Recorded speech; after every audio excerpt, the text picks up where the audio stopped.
Grand Rising Soul Fam. Today I am coming on to share from the Tao Oracle by Ma Deva Padma about hexagram 36. The key word of the hexagram is darkening of the light.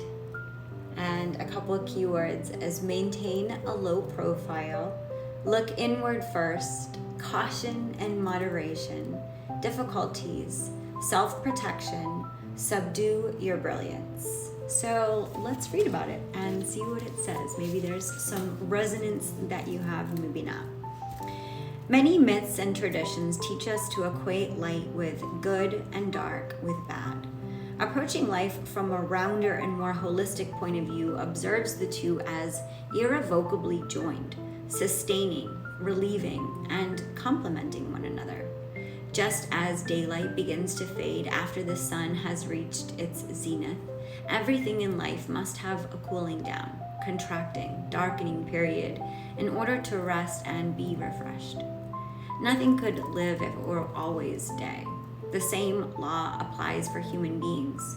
We would burn out very quickly if our energy was going full throttle 24 hours a day. Ask anyone who suffers from insomnia how dreadful it is to not be able to tune out, turn off, and rest. There's a shutdown time for everything. The dark element that's becoming more pervasive now implies that it's time to withdraw. In fact, it would be irresponsible to start anything new until the dark period is past. Getting involved in stimulating or consuming activity would be counterproductive and out of tune with the Tao. All signs point toward your becoming more self-contained, less outgoing, and in general, keeping out of sight of others and out of mind your own. It may be that a dark element has been influencing conditions for some time unbeknownst to you. Now that it has become apparent, you may well feel caught out, exposed, and vulnerable. When the once clear out and obvious becomes foggy and uncertain, it becomes necessary to slow down in order to get your bearings and acclimate yourself to the unfamiliar surroundings. Here the focus is on using the downtime creatively for self-development and working on your potential for remaining centered and true to your ideals, however dark and stressful any external forces might seem. Using this time intelligently will increase your ability to not collapse or throw in the towel of defeat by interpreting difficulties as absolute endings. It can be demeaning and frustrating to be ignored as though you don't exist, especially when you're making every effort to enhance the conditions around you.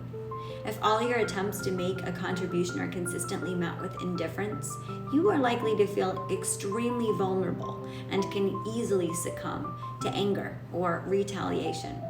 Another distressing scenario is to have your presence be upsetting for someone else to the point where the gap keeps widening. Tension mounts and the surrounding atmosphere becomes hostile. Once any of the above happens, it's critical to pull the plug by withdrawing in order to gain insight into any bitterness or vindictiveness that's been smoldering beneath the surface. It's a perfect time to deal with your own garbage before complaining about someone else's. Acting hastily by pushing to restore the balance now will only prolong the time of difficulty, and disengagement should not be seen as shameful or as a sign of failure, but as the necessary, intelligent course to take. Under the circumstances, withdrawal is a positive move that moves you in the right direction. It will create much needed space and time to gain a better overview. The bottom line, line 1. In order to get back in touch with your truth, meditate on any areas of negativity that have begun to surface. Do not beat yourself up over the past, rather, be ready to let go of it. Taking personal responsibility begins with self-acceptance and forgiveness, and is a big step toward restoring equilibrium for yourself and with others. Line 2. Sometimes the best thing that can happen is to get knocked for a loop. If such a shock has happened lately, pick yourself up, dust yourself off, and use the energy of all that adrenaline to move on. Maybe a bit battered, but certainly wiser for it. Line 3.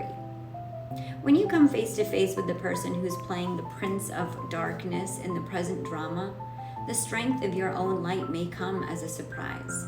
Proceed with caution, however. You might have blinded the rascal with your brilliance for now, but his eyes are likely to adjust in time, and he'll be looking for you, so watch your back. Line 4. Owls are often equated with wisdom because they can see clearly in the dark.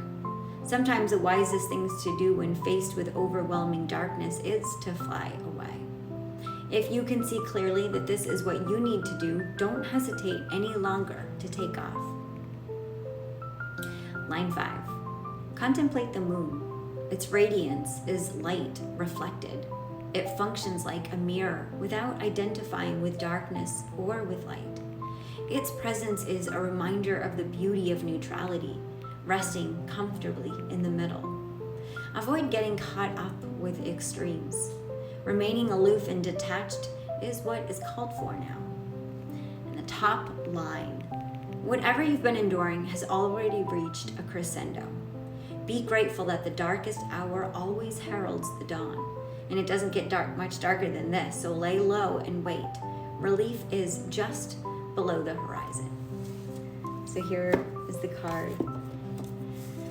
Again, the darkening of the light for Gene Key, hexagram 36. Sending so much love.